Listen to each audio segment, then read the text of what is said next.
amigos? Muy buenas noches. Contentos de poder estar una noche más para estudiar la palabra de Dios. Dios te bendiga, Dios te proteja, te dé sabiduría e inteligencia en el estudio de esta noche. Vamos a cantar, vamos a poner el primer canto. Santo de Cristo final, la gracia de Dios Nazareno oímos, diciendo que Cristo vendrá. Al presente que anunciar que Cristo volverá, su iglesia unida esparcirá la luz de la verdad. La iglesia de Cristo resurgirá, aunque pase por tribulación. Que muchos la dejen, seré siempre fiel, pues la iglesia triunfará. La presente hay que anunciar que Cristo volverá.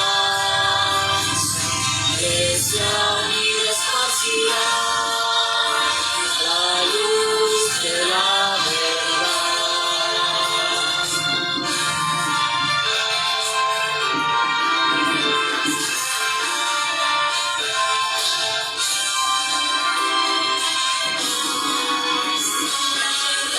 presente siempre será una luz en la oscuridad. Pues muchos que aún no conocen a Dios y su alma que salvar. La presente hay que anunciar que Cristo volverá. Iglesia unida esparcirá la luz de la verdad. Iglesia unida esparcirá la luz de la verdad.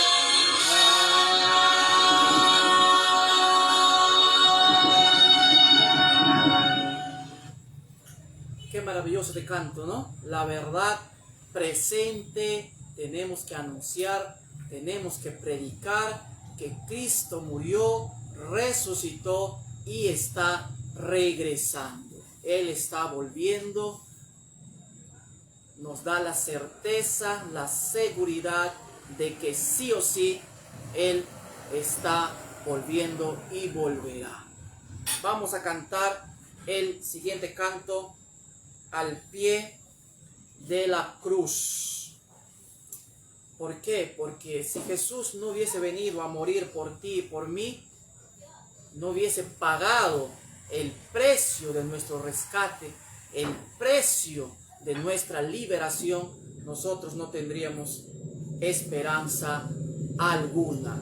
No habría forma de que tú y yo, querido amigo, podamos salvarnos, hacer algo para ser salvos. La salvación es por gracia, y esa gracia la encontramos en la cruz.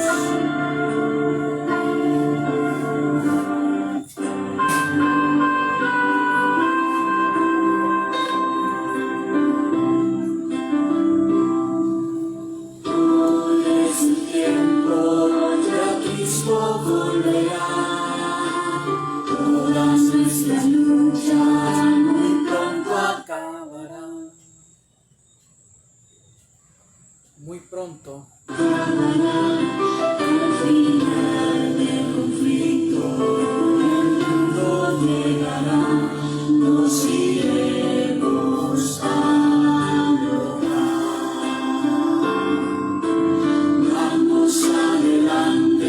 Satanás vencido está. Satanás es un enemigo derrotado. Vencido está. En las manos de Cristo la victoria nos dará. Hoy podremos sin miedo al mundo proclamar que su cruz perdona.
es al pie de la cruz que nosotros podemos encontrar paz y encontrar salvación.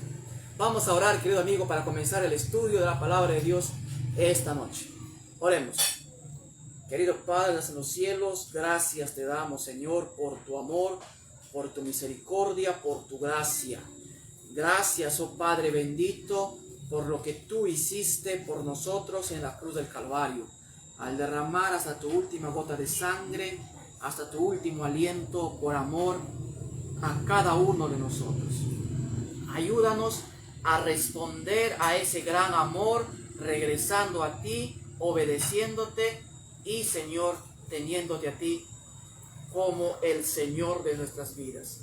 Ahora que vamos a abrir tu palabra, te pedimos sabiduría y te pedimos inteligencia. Guíanos y condúcenos, Señor, en el estudio de tu palabra.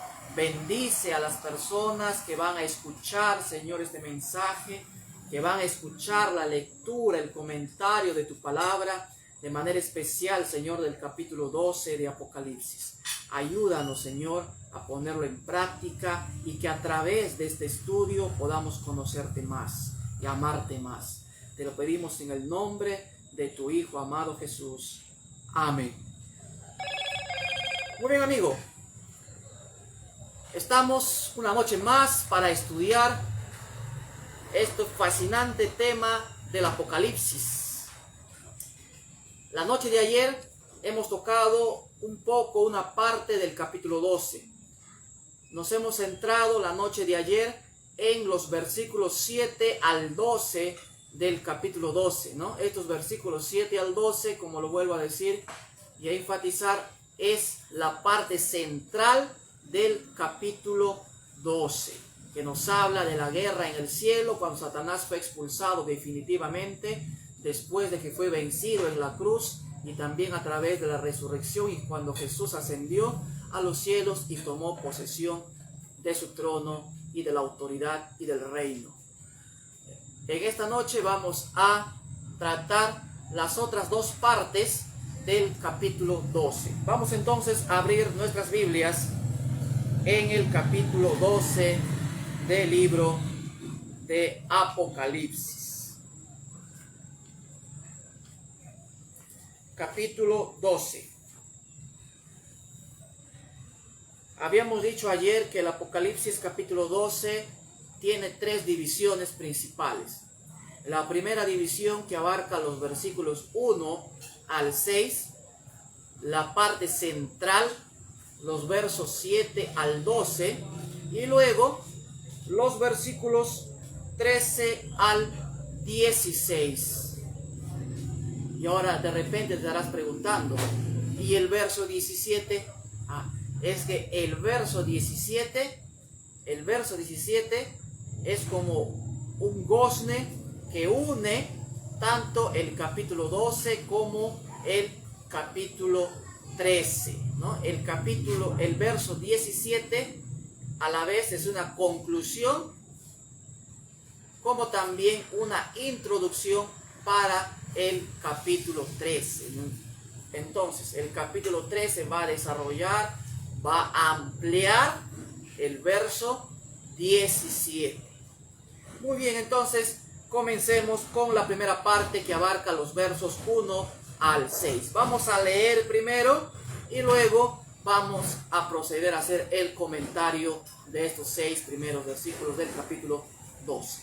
Vamos entonces, acompáñenme a darle lectura a los 6 primeros versículos. Dice así la palabra de Dios. Apareció en el cielo una gran señal: una mujer vestida del sol, con la luna debajo de sus pies, y sobre su cabeza una corona de 12 estrellas. ¿Cuál es la primera señal? Una mujer. Estaba encinta y gritaba con dolores de parto en la angustia del alumbramiento. Otra señal también apareció en el cielo: un gran dragón escarlata, que tenía 7 cabezas y 10 cuernos, y en sus cabezas tenía 7 diademas.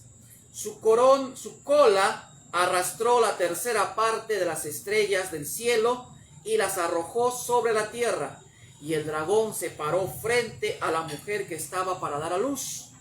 a fin de devorar a su hijo tan pronto como naciera. Verso 5.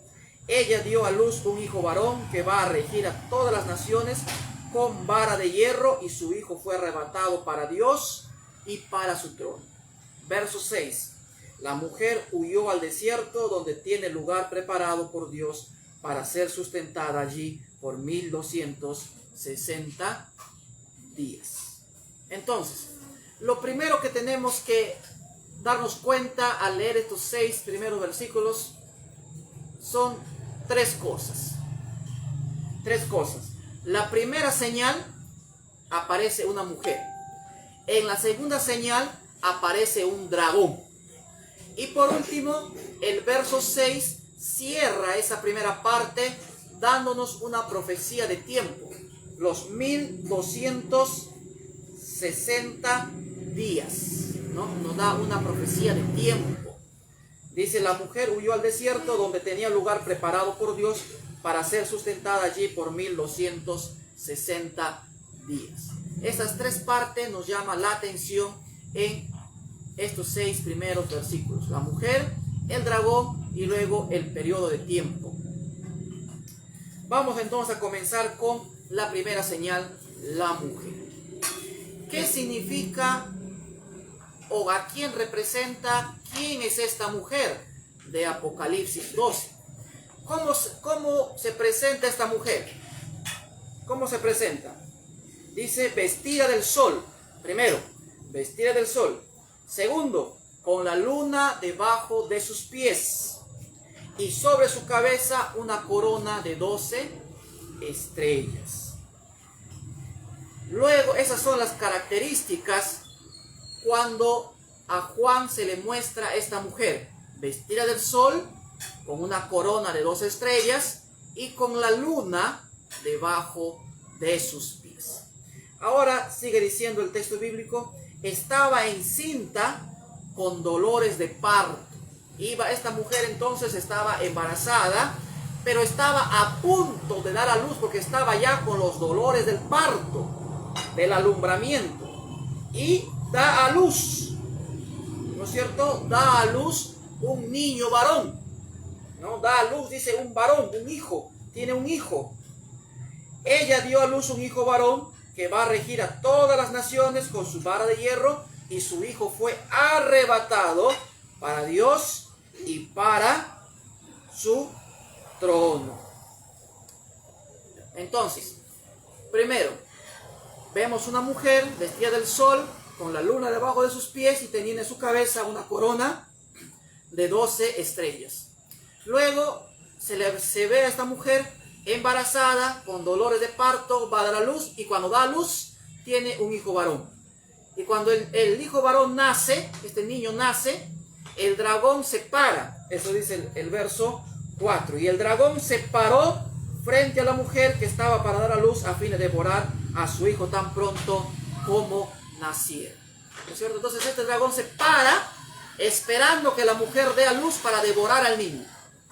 Pero cuando este niño nace, dice, es arrebatado para Dios, y los planes del dragón de devorar al niño queda hecho nulo, ¿no es cierto? Queda anulado, no puede devorar al niño, no puede destruir a la mujer, y el dragón allí queda derrotado.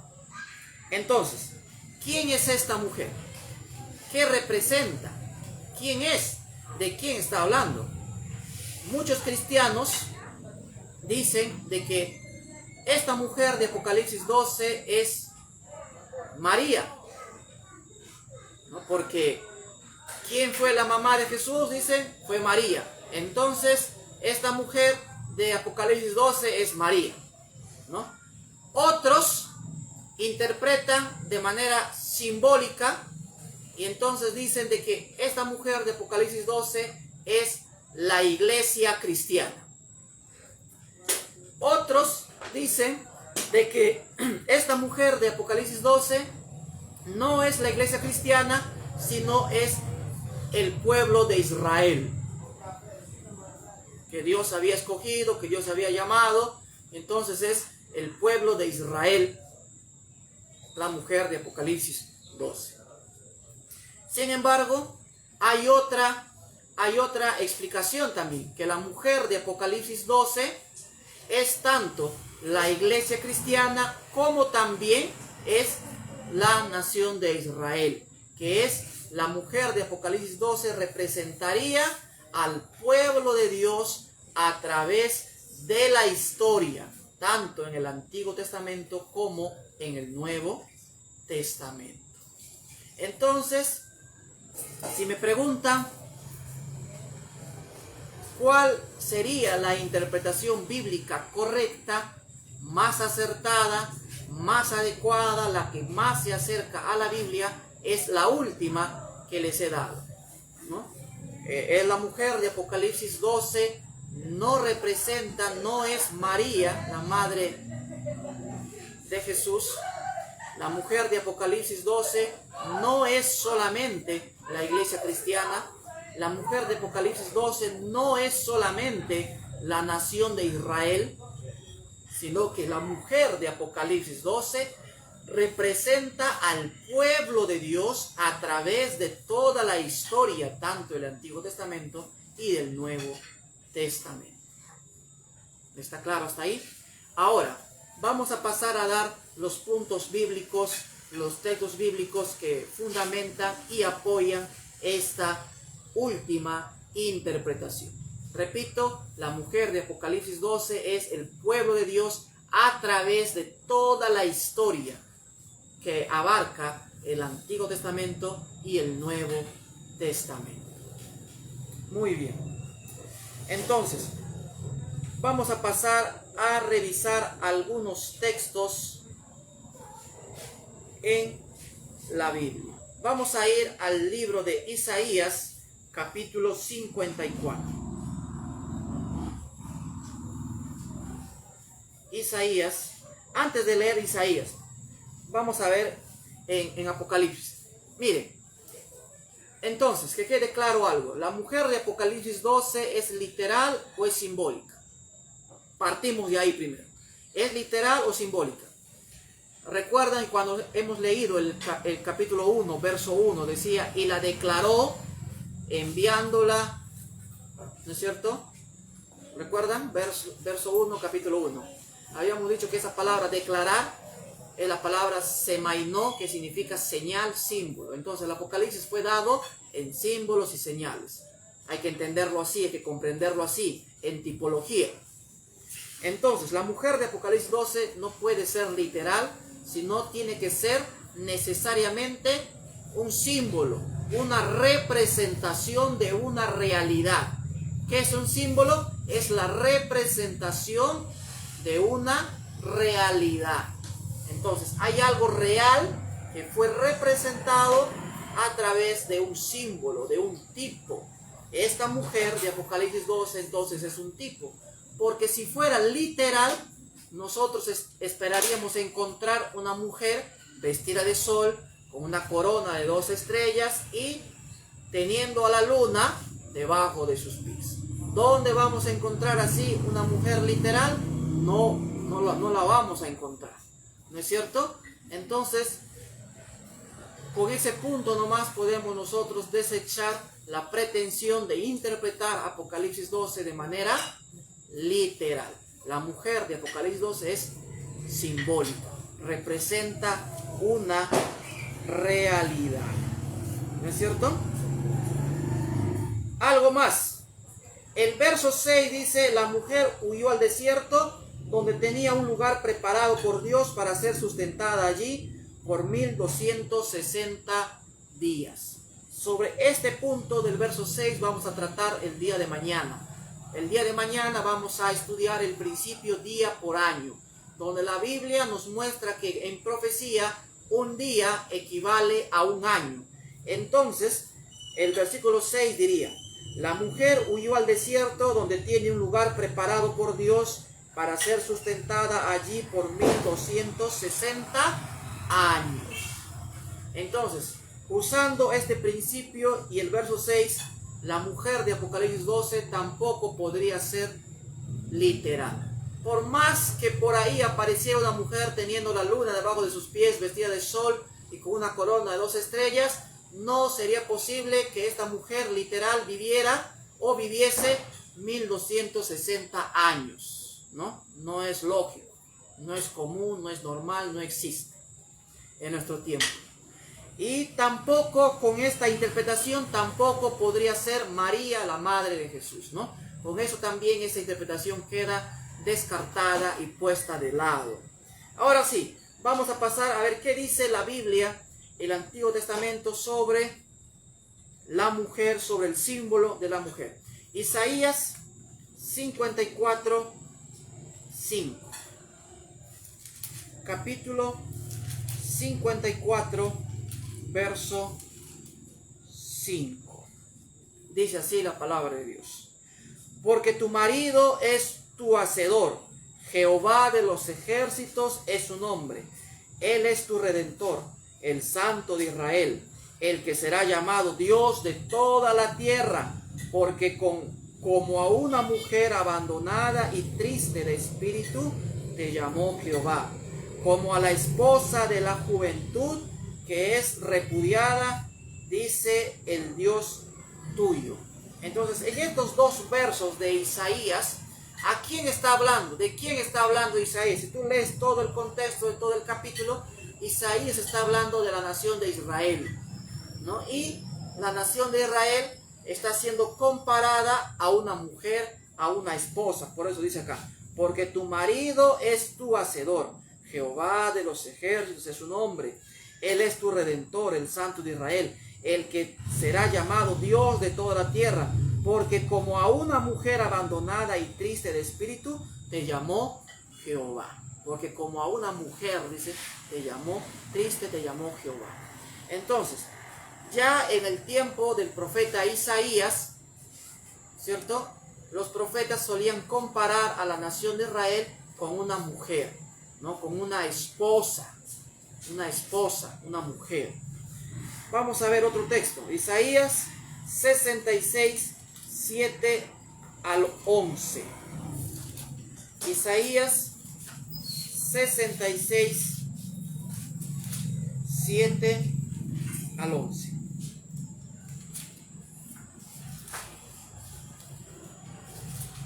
...66, 7 al 11... acá está. Muy bien, vamos a leer 66, 7 al 11. Antes que estuviera de parto, dio a luz. Antes que le vinieran los dolores, dio a luz un hijo. ¿Quién oyó cosa semejante?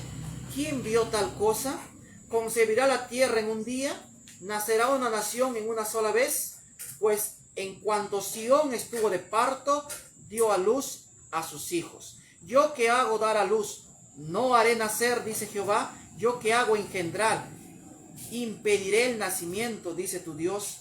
Alegraos con Jerusalén, gozaos con ella, todos los que la amáis.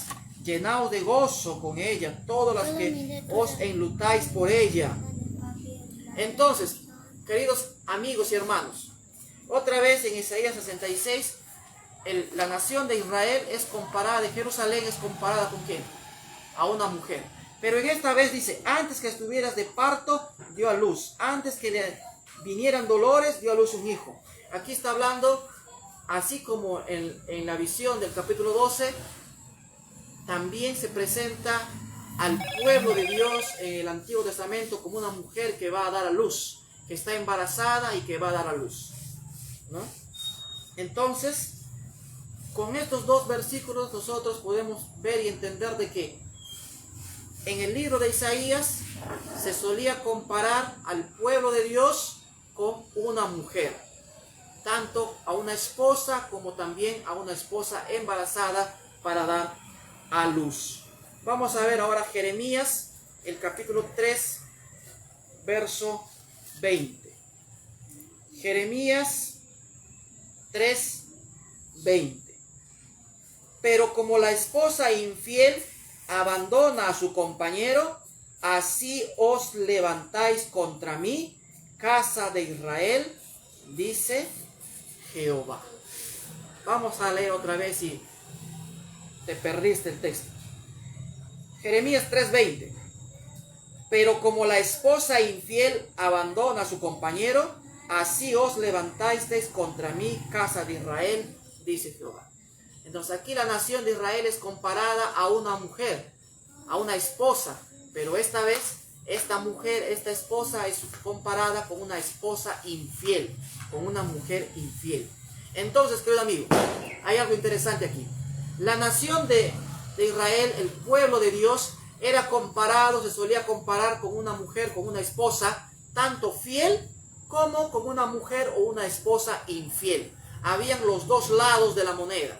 Se la comparaba con una mujer, una esposa fiel, y también se la comparaba con una esposa, con una mujer infiel. ¿Estamos? Y eso lo vamos a encontrar en Apocalipsis. Apocalipsis 12 representa, o está allí la mujer fiel, la esposa fiel. Y en Apocalipsis 17 vamos a encontrar a la mujer o la esposa infiel. La mujer infiel. Entonces ya en el Antiguo Testamento se sentaban las bases para esta comparación que usa Juan en Apocalipsis, en comparar al pueblo de Dios con una mujer, con una esposa. Pero el Antiguo Testamento hacía dos comparaciones, ¿no? Como una esposa fiel y como una mujer infiel. Y las dos características, las dos comparaciones se encuentran también en Apocalipsis, y en unos momentos vamos a llegar a ver ese punto. Vamos a ver ahora en Ezequiel. Vamos a ver el libro de Ezequiel. Ezequiel, el capítulo 16, verso 8 al 14. Ezequiel 16, 8 al 14. Acá está, lo encontré. 16, 8 al 14. Dice así: pasé otra vez junto a ti y te miré, y he aquí que tu tiempo era tiempo de amores. Entonces extendí mi manto sobre ti y cubrí tu desnudez. Te hice juramento y entré en pacto contigo, dice Jehová el Señor, y fuiste mía. Te lavé con agua, lavé tu sangre de encima de ti y te ungí con aceite. Luego te puse un vestido bordado, te calcé de tejón, te ceñí de lino y te cubrí de seda. Te atavié con adornos, puse brazaletes en tus brazos y un collar en tu cuello. Puse joyas en tu nariz, zarcillos en tus orejas, una hermosa corona en tu cabeza. Así fuiste adornada de oro y de plata, y tu vestido bordado de lino fino y seda. Comiste flor de harina, de trigo y miel y aceite. Fuiste embellecida en extremo y prosperaste hasta llegar a reinar. Tu fama se difundió entre las naciones a causa de tu belleza, que era perfecta por el esplendor que yo puse sobre ti, dice Jehová. ¿No? Y sigue leyendo, y el capítulo 16 de Ezequiel, si ustedes leen su Biblia en completo, en el contexto nos habla de la infidelidad del pueblo de Dios, que en esta comparación también se la compara con una mujer a la cual Dios, dice, adornó, a la cual Dios vistió, a la cual Dios protegió, cuidó, la hizo prosperar hasta llegar a reinar, ¿no es cierto? Son allí símbolos que el profeta Ezequiel estaba usando para transmitir un mensaje en su tiempo, ¿no es cierto? Lo mismo encontramos en Apocalipsis con la mujer vestida de sol y con la luna debajo de sus pies y la corona de 12 estrellas, ¿no? Acá también aparece una corona, dice, puso corona, le puso calzado en los pies, ¿no es cierto? Le hizo vestir de lino blanco, resplandeciente. Dios había cuidado, y cuando habla de eso estaba hablando de que Dios había cuidado a su pueblo, de que Dios había protegido a su pueblo, que Dios había sustentado a su pueblo, que Dios había provisto para sus necesidades de su pueblo. Y eso no nos recuerda también a nosotros cuando Jesús habló en el Sermón del Monte y dijo: las aves no siembran, no cosechan, pero Dios las alimenta. Las flores del campo, dice, se visten de colores majestuosos, maravillosos. Y a veces nosotros no podemos vestirnos así. Y entonces Dios dice, si tanto las aves como las flores del campo, Dios las cuida, Dios las protege, Dios las hace crecer, ¿cuánto más no a nosotros, que somos sus hijos, que nos ha cuidado, nos ha protegido, nos ha vestido? Alguien dirá, pero ¿cuándo me ha vestido Dios? Yo trabajo, mi esfuerzo. Querido amigo, querido hermano, todo lo que tenemos aquí, quieras o no aceptarlo, viene de parte de Dios. El sol sale tanto para justos como para pecadores. Cuando llueve, llueve para justos y llueve para pecadores. Dios es real. Todo lo que tenemos, nuestra vida, las oportunidades, tu casa, tu dinero y tu cuenta, todo eso es de Dios. Todo eso es por Dios. Así no lo quieras aceptar, así no lo quieras reconocer.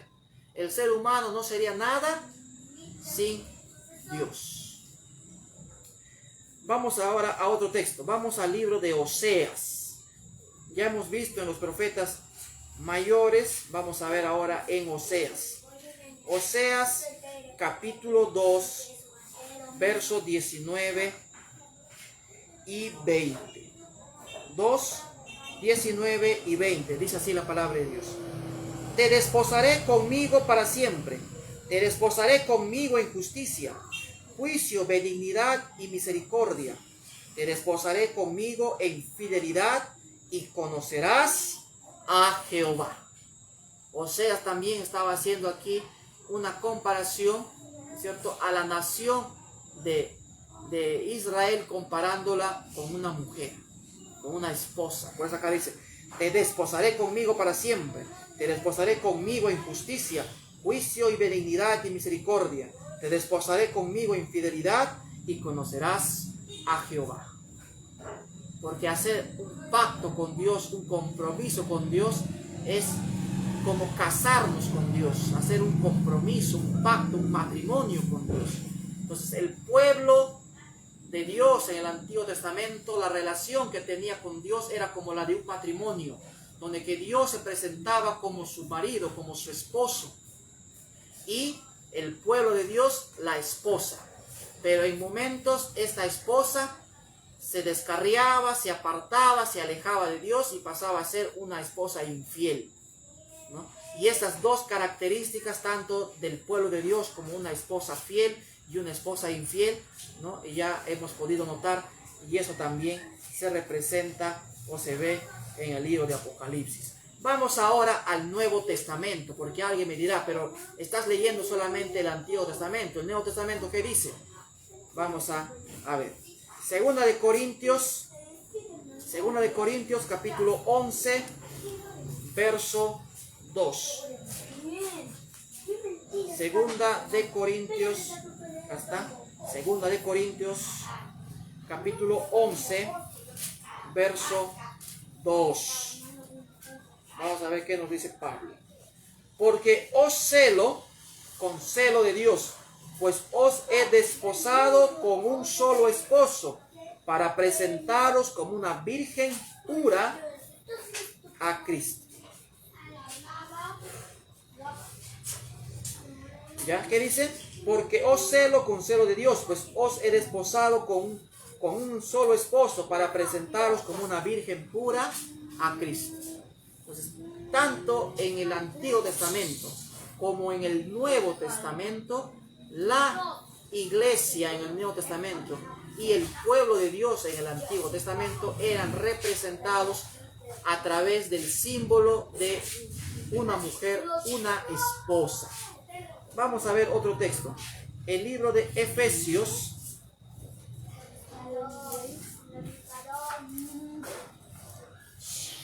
Vamos a ver el libro de los Efesios. Acá está. Efesios capítulo 5, versículo 25 al 32. 5, 25 al 32. Dice así la palabra de Dios. Efesios 5, 25 al 32. Vamos a leer. Maridos, amad a vuestras mujeres, así como Cristo amó a la iglesia y se entregó a sí mismo por ella.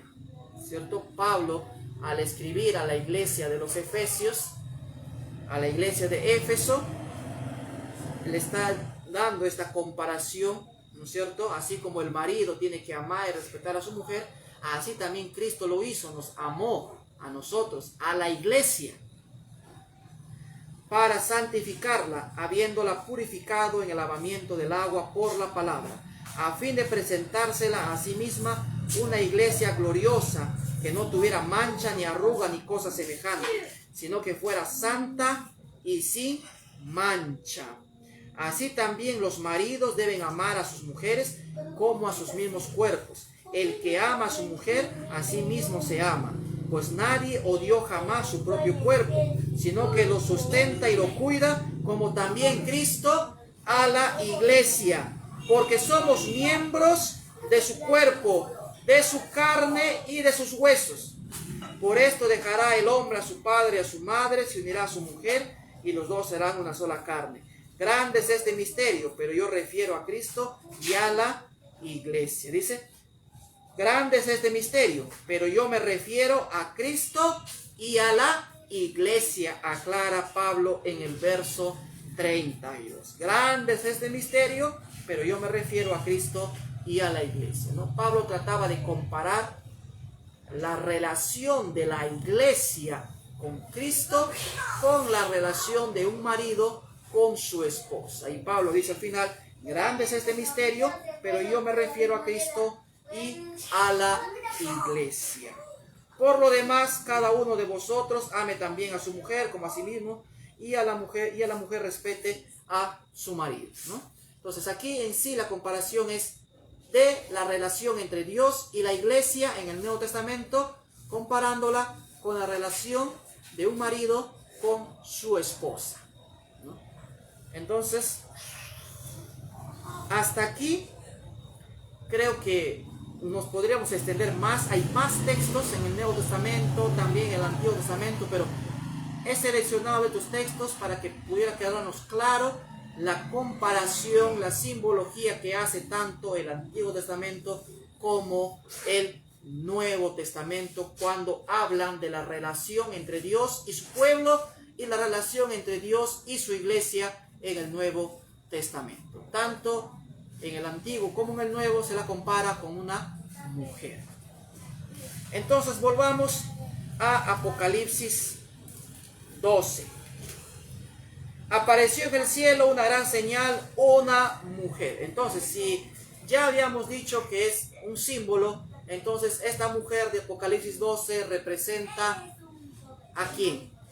Ya lo hemos dicho al inicio, representa al pueblo de Dios, tanto en el Antiguo Testamento como a la iglesia de Dios en el Nuevo Testamento, en dos etapas que vamos a ver un poco más adelante. Ya es esa mujer vestida de sol, mujer. En Apocalipsis, entonces, la mujer fiel, vamos a ver Apocalipsis capítulo 19. ¿Está? Vamos a ver en el mismo libro de Apocalipsis. Apocalipsis capítulo 19, versos 7 y 8. Dice así: gocémonos y alegrémonos y démosle gloria, porque han llegado las bodas del Cordero y su esposa se ha preparado, y a ella se le ha concedido que se vista de lino fino, limpio y resplandeciente. Y hay una acotación ahí, dice, el lino fino representa las acciones justas de los santos. Otro texto, Apocalipsis 22, 17, dice, el espíritu y la esposa dicen ven, el que oye diga ven, y el que tiene sed venga, y el que quiera tome gratuitamente del agua de la vida. El espíritu y la esposa, el espíritu y la esposa, ¿quién?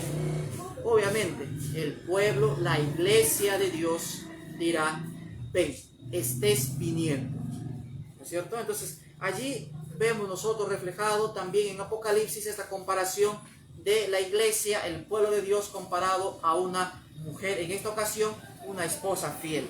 Ahora, el Apocalipsis hablando de la mujer o la esposa infiel, tenemos los capítulos 17 y 18. Son muy extensos, no lo vamos a leer, ustedes lo pueden leer. Capítulo 17 y capítulo 18. Vamos a ver un texto también en el Antiguo Testamento, el libro de Cantares, Cantar de los Cantares.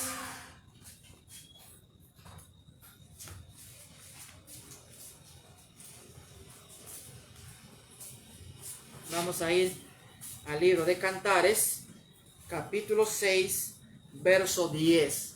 Dice: ¿Quién es esta que se muestra como el alba, hermosa como la luna, radiante como el sol, imponente como ejércitos en orden de batalla? Este verso que hemos leído casi calza, ¿no? Es más cercano a la mujer de Apocalipsis 12, ¿no? Dice: ¿quién es esta que se muestra como el alba, hermosa como la luna? La mujer de Apocalipsis 12 tenía sus pies sobre la luna. Radiante como el sol. La mujer de Apocalipsis 2 estaba vestida del sol. Imponente como ejército en orden de batalla. ¿Cierto? La mujer en parto, ya lo hemos mencionado. Pero vamos a leer Génesis 3:15. Vamos a leer Génesis capítulo 3, verso 15. Dice así: pondré enemistad entre ti y la mujer, y entre su simiente y la simiente suya. Esta te herirá en la cabeza, y tú la herirás en el calcañar. ¿No es cierto? Esta profecía, ¿cuándo se cumplió? Era la primera profecía que se daba en el Génesis, después de la caída, después de la entrada del pecado, después de la expulsión, ¿no es cierto? Esa profecía de que un descendiente tendría que aplastar la cabeza de la serpiente.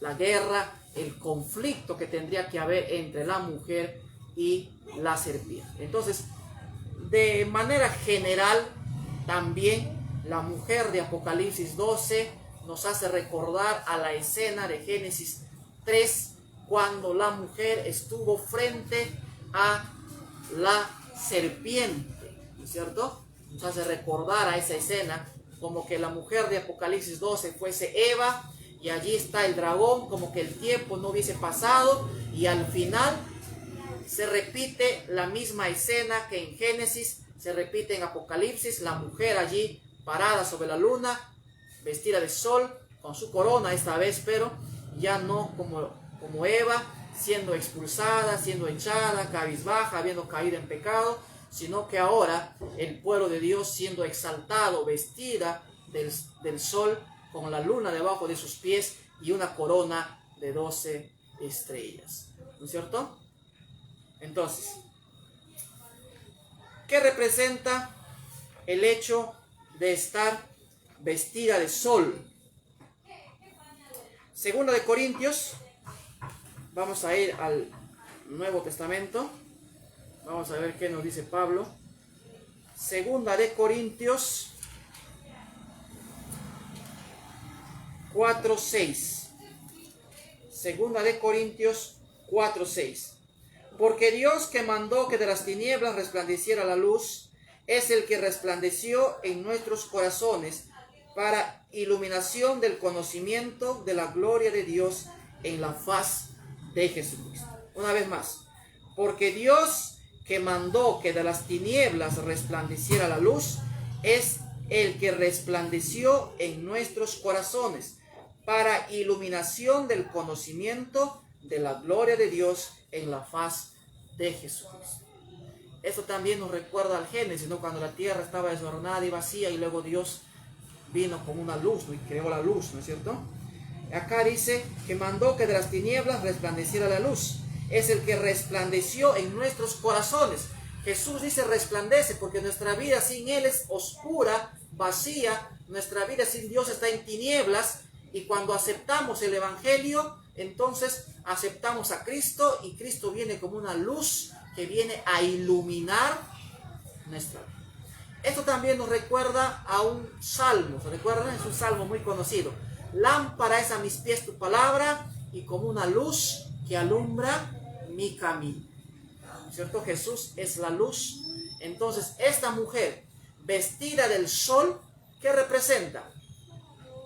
El carácter de Cristo, representa que está vestida de la luz de Cristo, representa que está vestida del evangelio de Cristo, porque Apocalipsis 18, cuando menciona, habla de que un ángel desciende a la tierra y alumbra con la luz toda la tierra, ¿no? Y eso se ha interpretado, se ha entendido, el ángel poderoso de Apocalipsis 18 que alumbra toda la tierra como la culminación de la predicación del evangelio. Entonces, que esta mujer esté vestida del sol significa que tiene con ella el evangelio eterno.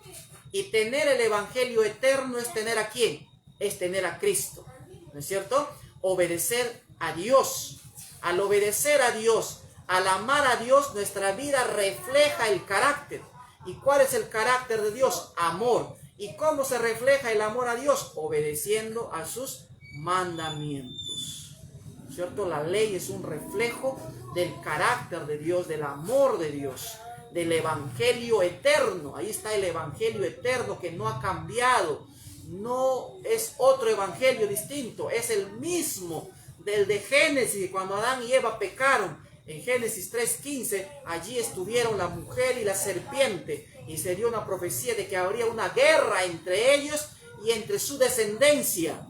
Y eso lo toma Juan en Apocalipsis 12, y vemos también allí a la mujer y al dragón, ¿cierto? Esa guerra que se extendió a lo largo de los años, a lo largo de toda la historia del pueblo de Dios, esa guerra entre el dragón y la mujer, entre el dragón y el pueblo de Dios, tanto en el Antiguo Testamento como en el Nuevo Testamento. Vamos a ver otro texto, Juan 8:12.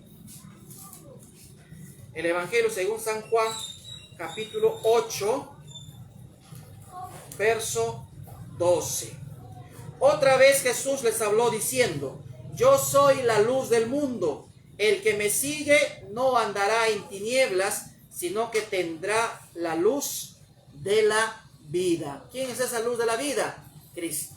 Dice Juan, y este es un tema recurrente cuando tú estudias el Evangelio según San Juan, él habla sobre la guerra o la diferencia entre la luz y las tinieblas. Y Juan dice que aquel que está alejado de Dios vive en tinieblas, en oscuridad. Pero el que vive el Evangelio está en la luz, porque acá Juan lo llama la luz de la vida. ¿Y quién es la vida? Cristo. Yo soy el camino, la verdad y la vida. Entonces, estar alejado, estar separado de Dios o vivir de un cristianismo de acuerdo a tu manera es estar en tinieblas, en oscuridad. ¿Recuerdas el otro texto? A la ley y al testimonio. Si no hablaren conforme a esto, es porque no les ha llegado la luz del alba. No les ha llegado, dice, la mañana. O sea, siguen todavía en la noche, siguen todavía en la oscuridad. No les ha amanecido, no les ha llegado la luz. Siguen en oscuridad, en tiniebla. Vamos a ver otro texto. San Juan, capítulo 12, verso 46. San Juan 12, 46. Dice así: yo soy la luz, he venido al mundo para que todo aquel que cree en mí no permanezca en tinieblas. Querido amigo, vivir en oscuridad, vivir en tinieblas es feo, ¿no es cierto? Hoy en día, a ver, vive en oscuridad, que no tengas el servicio eléctrico. No puedes usar tu celular, no puedes ver televisión, no puedes usar tu toalla rosera, no puedes planchar, no puedes hacer casi nada porque ya estás acostumbrado a todo eso, ¿no es cierto? Ya no puedes. Así, una vida infeliz, una vida sin sentido, que cuando no tiene corriente, cuando a veces se va la corriente. Por ejemplo, Nuestra primera noche hemos tenido problemas con el fluido eléctrico, ¿no? La corriente se iba y venía y hemos estado medio en oscuridad, no ha salido bien, no hemos tenido los cantos, todo eso. Y entonces, ¿se dan cuenta? Vivir en oscuridad, vivir en tinieblas, es el vivir alejado, apartado de Cristo, es vivir infeliz. Aunque tú digas que eres feliz, al final eres infeliz y eso tú lo sabes. Tienes que venir a Cristo porque Él es la luz de la vida y te da vida. Muy bien, entonces, estar vestida de sol es estar vestida, ¿qué cosa? De Cristo, del carácter, del Evangelio. Reflejar a Cristo, que nuestra vida refleje a Cristo. Muy bien, ahora, estar parada sobre la luna. Muchos comentadores argumentan de que la luna no tiene luz propia, ¿no es cierto? Quien tiene luz propia es el sol, pero la luna no tiene luz propia. Entonces la luna refleja la luz del sol. De la misma manera, en este símbolo, la luna debajo de los pies de esta mujer estaría reflejando el Evangelio eterno, estaría reflejando el carácter, estaría reflejando a Cristo. Y entonces la luna vendría a representar el Antiguo Testamento. Muy bien. Y la corona de esta mujer es una corona de victoria, ¿no es cierto? Las 12 estrellas, las 12 tribus de Israel, y también representaría a los 12 apóstoles, ¿no? Las 12 estrellas representarían tanto a los apóstoles como a las 12 tribus de Israel, ¿no? Y esto es algo recurrente que se da y vamos a darnos cuenta que se da en el libro de Apocalipsis. Muy bien, entonces volvamos al capítulo 12 de Apocalipsis. Ya con esta identificación de la mujer, ya que la mujer de Apocalipsis 12 ha sido identificada, no es una mujer literal, es una mujer simbólica, es un tipo, representa una realidad, y esa realidad es el pueblo de Dios, tanto en el Antiguo Testamento como en el Nuevo Testamento, ¿no es cierto? El pueblo de Dios siempre fue representado así, como una mujer fiel y como una mujer infiel.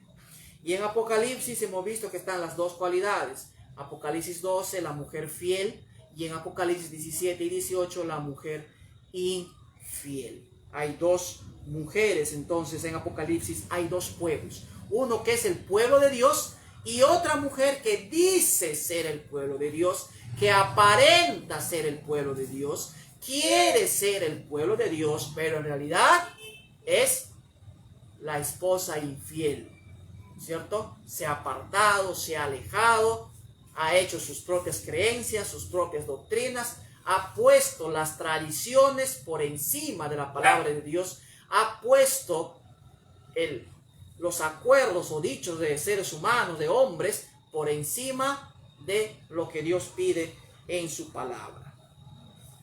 Muy bien. Entonces, la otra señal, verso 3 dice, otra señal también apareció en el cielo, un gran dragón escarlata que tenía 7 cabezas y 10 cuernos, y sus cabezas tenía 7 diademas. A eso vamos a volver más adelante. ¿Quién es este dragón? ¿Qué representa el dragón?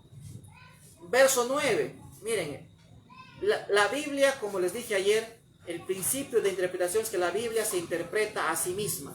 El Apocalipsis interpreta sus propios símbolos.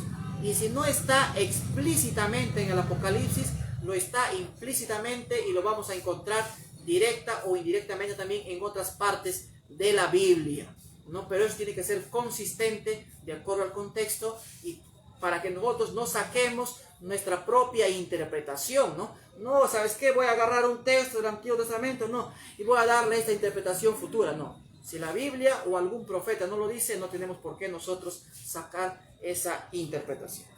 Verso 9 del capítulo 12. ¿Quién es el dragón? Y fue lanzado fuera el dragón, la serpiente antigua que se llama Diablo y Satanás, el cual engaña al mundo entero. Entonces, ¿quién es este dragón? La serpiente antigua. Nos hace recordar al Génesis, ¿no es cierto? La serpiente antigua del jardín del Edén, cual Satanás usó para poder engañar a Eva y a Adán. Muy bien, entonces está identificado quién es este dragón. Entonces, ¿quién ha estado en constante guerra, lucha contra el pueblo de Dios, queriendo destruir el pueblo de Dios a través de toda la historia? ¿Quién es? Es Satanás. Y acá es presentado como el acusador. Él es el que le gusta acusar, ¿no? De frente se va y dice, mira, él ha hecho esto, este es tu hijo, mira Carlos, mira María, mira Juan, ha cometido, acaba de mentir, lo acaba de pensar, acaba de hacer esto. El acusador, dice, de nuestros hermanos, el que nos acusaba delante de Dios día y noche. Pero que con la muerte de Cristo, como lo hemos visto ayer, fue expulsado del cielo, ya no puede ir al cielo y acusarnos allá. Ya no puede, ha sido derrotado, pero todavía el pecado y Satanás no han sido eliminados. O sea que todavía nosotros vivimos, querido amigo y hermano, en una guerra. Estamos viviendo en el día antitípico del día del juicio, del Yom Kippur. En el Antiguo Testamento el día del juicio era un día, pero para nosotros este día antitípico ya comenzó desde el 22 de octubre de 1844 y va a durar hasta la primera parte de este juicio, hasta que la primera plaga caiga, y eso nos va a recordar de que en el cielo el tiempo de gracia ha terminado. Y con esto estará terminando esta primera parte de este juicio investigador. Entonces, identificado el dragón, identificado la mujer, es más fácil entender. Verso 2 dice, estaba encinta y gritaba con dolores de parto en la angustia del alumbramiento. Entonces, si la mujer representa al pueblo de Dios, y en esta parte, en estos 5 primeros versículos de Apocalipsis 12, representa a la nación de Israel, al pueblo de Dios en el Antiguo Testamento, que dio simbólicamente nacimiento ¿a quién? Al Mesías.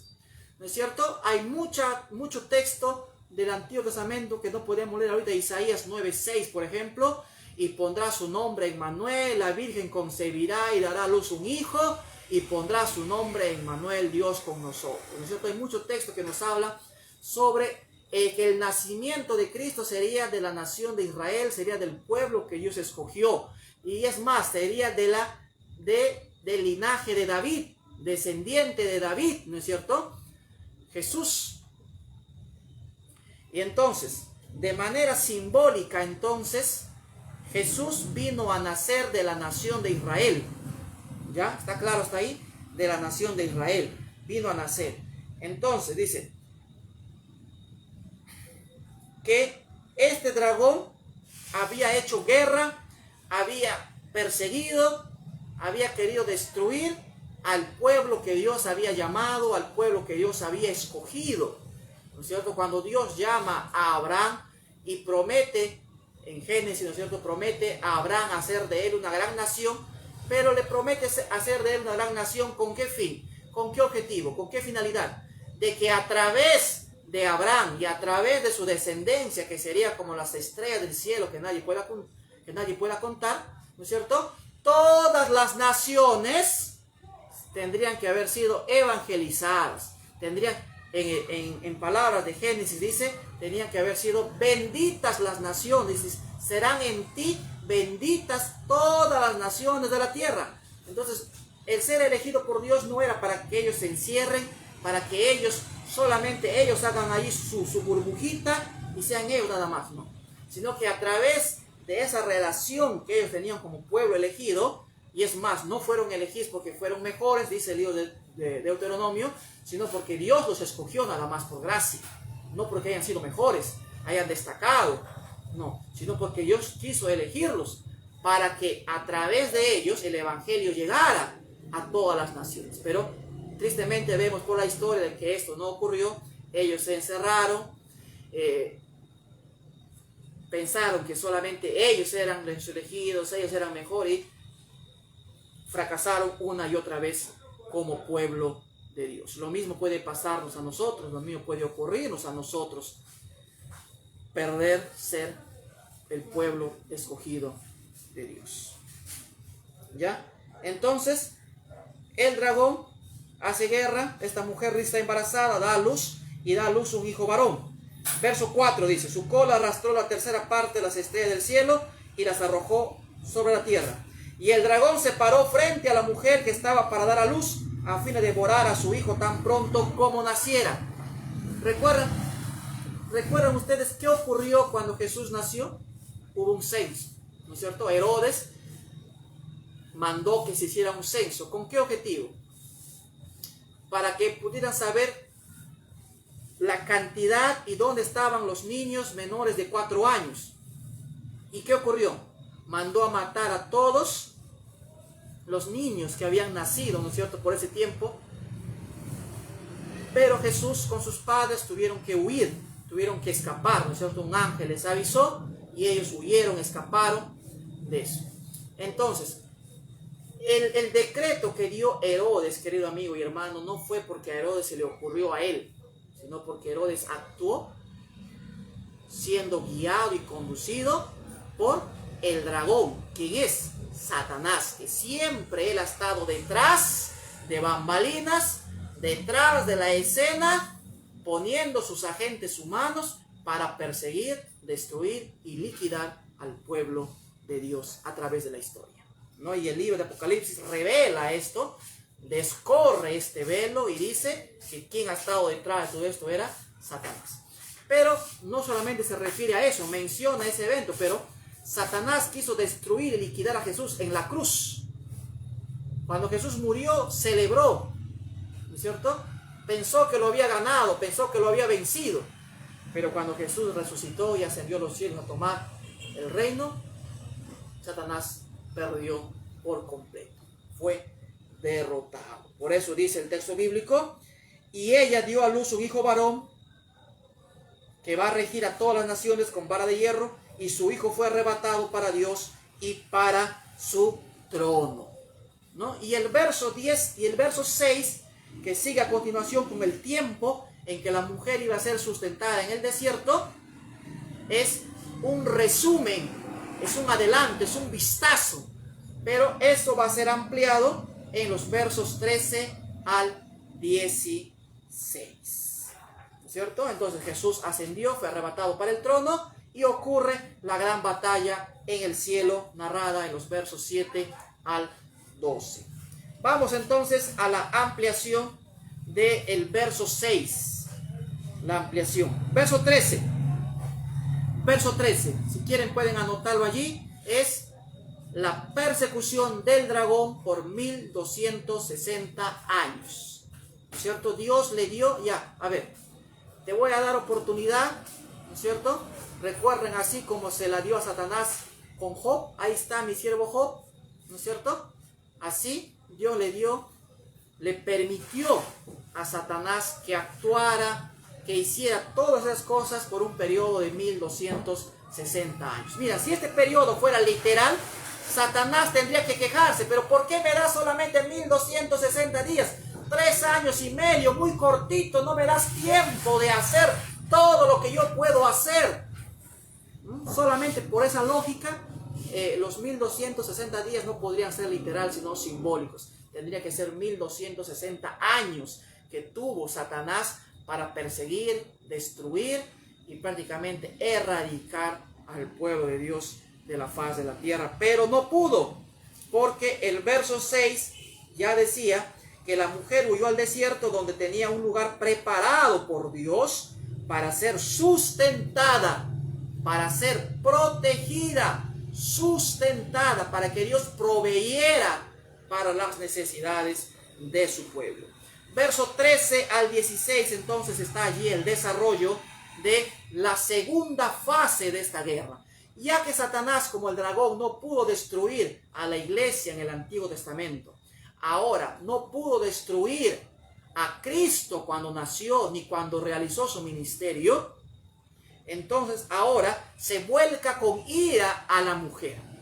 Pero esta mujer de Apocalipsis 13 al 16 ya no es la misma mujer presentada en los primeros 5 versículos, sino que ahora es la iglesia del Nuevo Testamento.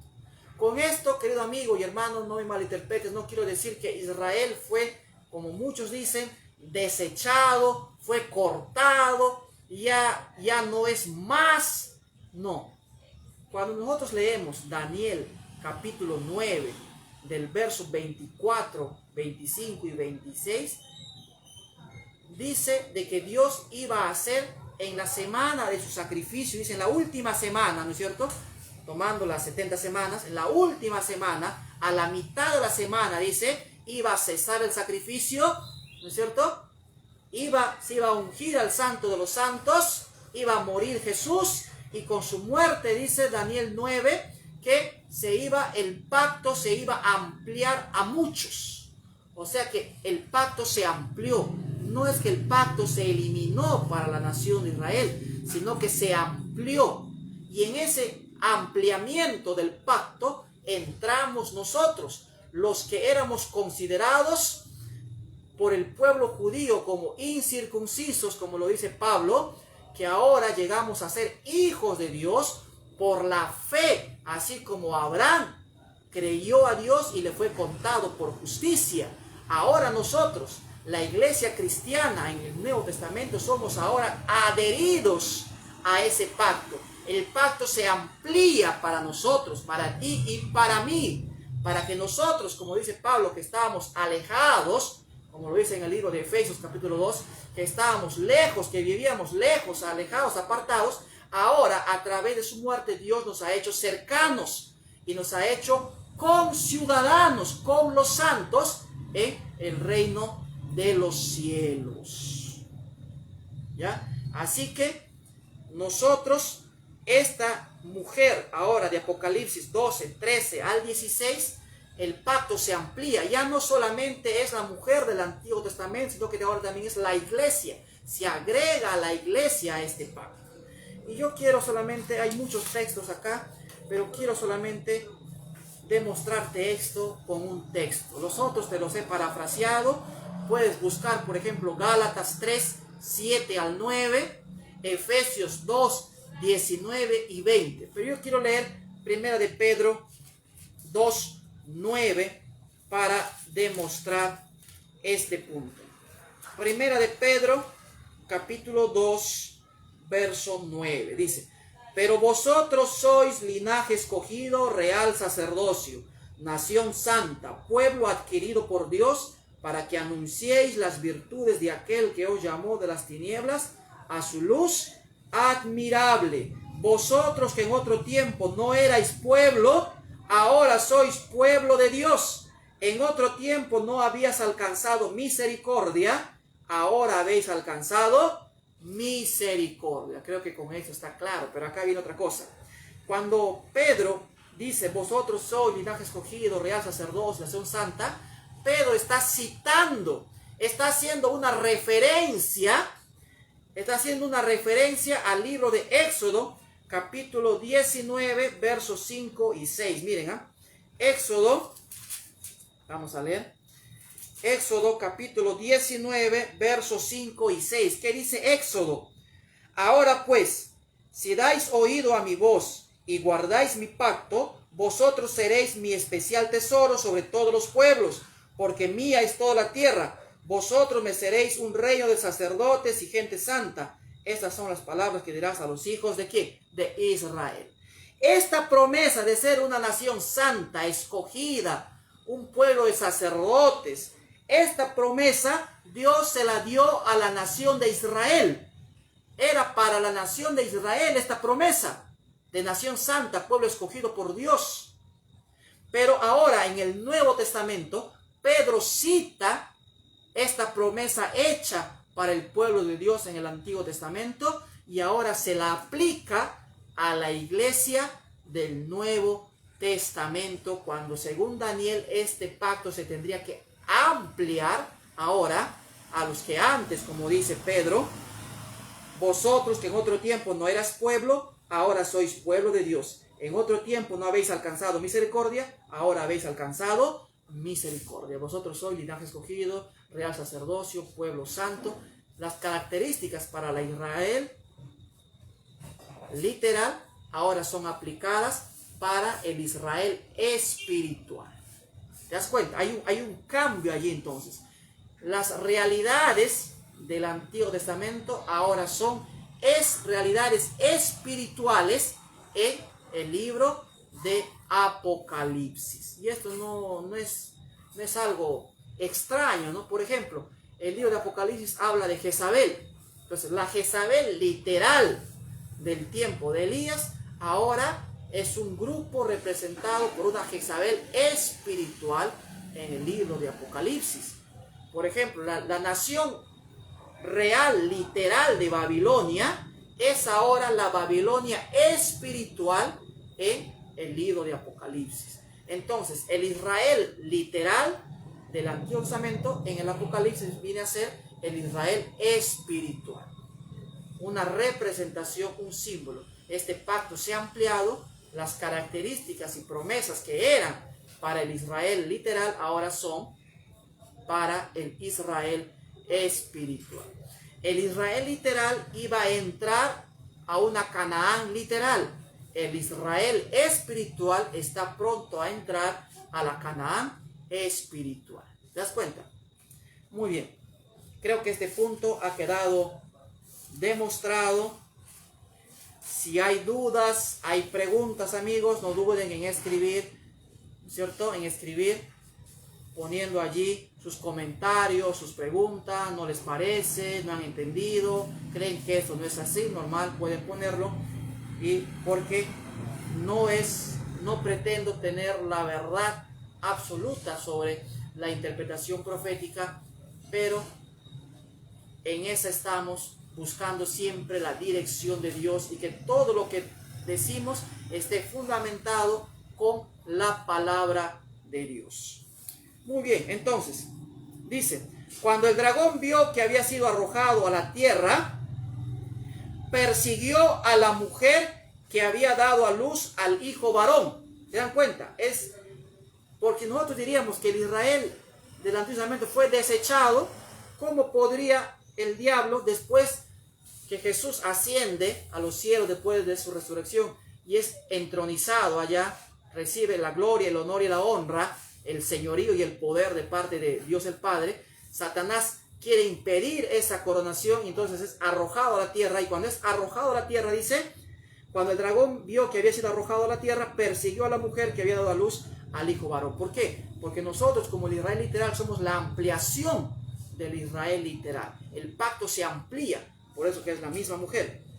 Pero se le dieron, dice, a la mujer 2 alas de gran águila. El águila en el Antiguo Testamento representa a Jesús.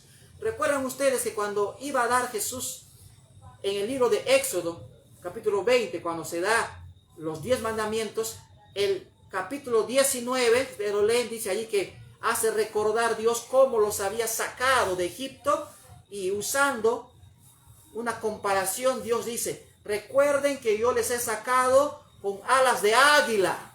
Con alas de águila los he sacado, dice. Y entonces, el águila en el Antiguo Testamento era una referencia que representaba a Dios, ¿no es cierto? Y el águila, por así decirlo, es el ave que vuela más alto, más rápido. Y entonces esta ave sirve como una referencia para representar a Cristo. Dice, pero se le dieron a la mujer 2 alas de la gran águila, para que volara de delante de la serpiente al desierto, a un lugar donde es sustentada por un tiempo, tiempos y la mitad de un tiempo. ¿No? Es el mismo periodo del verso 6, los 1260 días. Tiempo, 1 año, 2 tiempos, 2 años, medio tiempo, medio año, 3 años y medio, 1260 días. Y la serpiente arrojó de su boca tras la mujer agua como un río, para que fuera arrastrada por el río.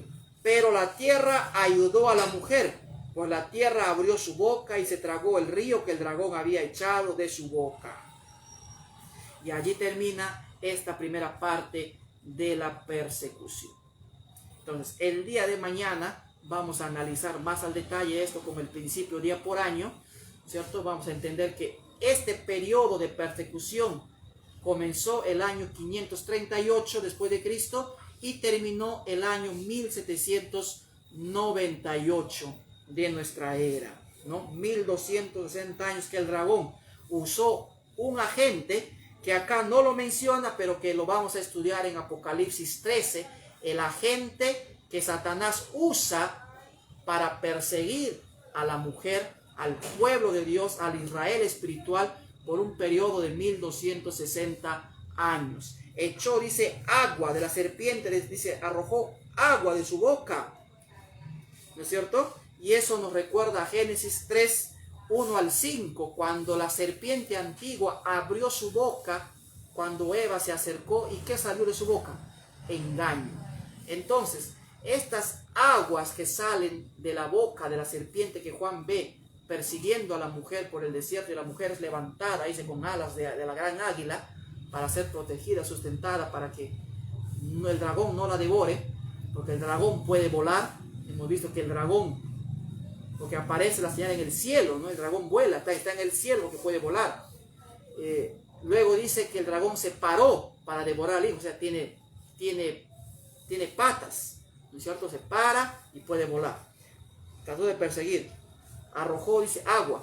Nos hace recordar a la serpiente de Génesis 3, 1 al 5, cuando abrió su boca y salió puro engaño, pura mentira, seducción, para convencer a Eva.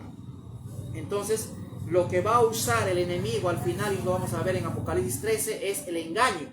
Lo mismo, va a abrir su boca otra vez y va a engañarnos. Pero en estos 1260 años, la serpiente arroja agua, dice, para tratar de matar a la iglesia.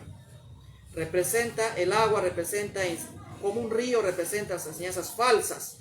Pero también vamos a ver un texto solamente, vamos a ver Jeremías 47:2. ¿Ya? Porque el tiempo ya nos está ganando. Jeremías 47:2. Jeremías 47:2. Acá está. Así ha dicho Jehová: suben aguas del norte y se harán un torrente, inundarán la tierra y lo que la llena, la ciudad y a los que moran en ella. Los hombres clamarán y lamentarán, todo morador de la tierra. ¿No? Ahí está hablando de una profecía, una destrucción que iba a venir como un río, como un torrente de agua, ¿no? Entonces, te voy a dar algunos textos, ¿ya?, que habla sobre esto.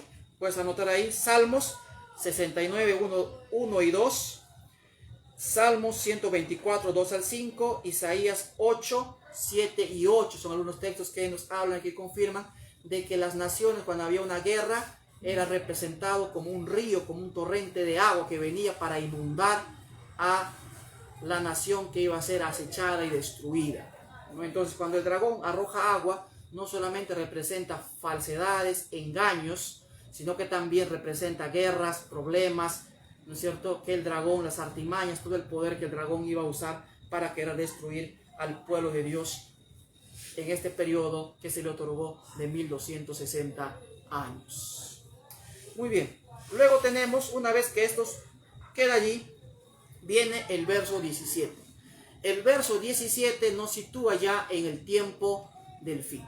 Si nosotros interpretamos de que los versículos 13 al 16 nos llevan hasta el año 1798, entonces el verso 17 tiene que ver ya con nuestro tiempo, con el tiempo del fin, porque nosotros ya vivimos en el tiempo del fin, en el tiempo antitípico del día de la expiación. Verso 17 dice: entonces, después de esa persecución de 1260 años, entonces el dragón se llenó de ira contra la mujer porque no pudo destruirla. Y eso lo podemos revisar nosotros, queridos amigos, en la historia. Por más que el agente que Satanás utilizó para perseguir y destruir al pueblo de Dios, no lo consiguió, ¿no es cierto? No pudo. Cuando, por ejemplo, 10 cristianos eran muertos, al día siguiente aparecían 1000 cristianos, ¿no? Entonces, Satanás no pudo destruir a la iglesia en ese periodo. Entonces el dragón se llenó de ira contra la iglesia, lo cambiamos allí, contra la iglesia, y se fue a hacer guerra contra el resto de la descendencia de ella.